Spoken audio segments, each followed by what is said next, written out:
About another deadly crash, this one inside the gated community of the Ridges involving a prominent real estate broker. The victim in the case identified today as Melissa Newton. Scott Gregson was in court just 20 hours after his arrest and released after posting a $250,000 bail. Yeah, Mr. Gregson was treated no differently than anybody else, and we have this new initial appearance.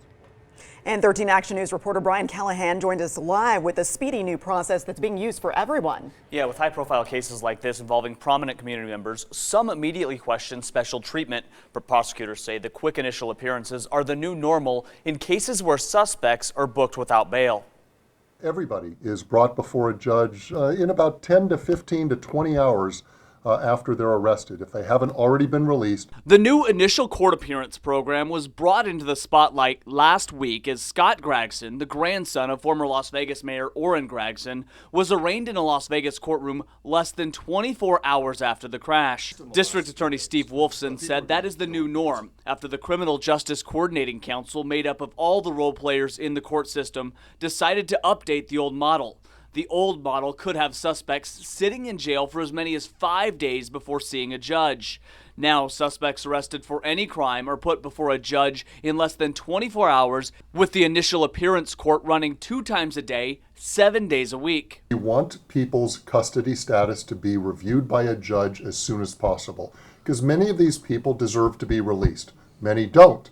Court records back up those statements, showing suspects in 2 other recent fatal DUIs were also before a judge within 24 hours of their arrests. Both are still in jail, with bail sitting between $100,000 and $250,000. The higher of those, the amount prosecutors and defense attorneys agreed Gregson had to pay before his release. In these types of cases, we routinely ask for and sometimes agree with defense counsel to a bail of $250,000. Gregson also had to surrender his passport and submit to monitoring. Prosecutors say they are still reviewing the case to evaluate the charges. This case is still being actively investigated. We're looking at everything. We're still interviewing witnesses. We're looking at this man's past driving record, because I think that has a bearing on the eventual outcome.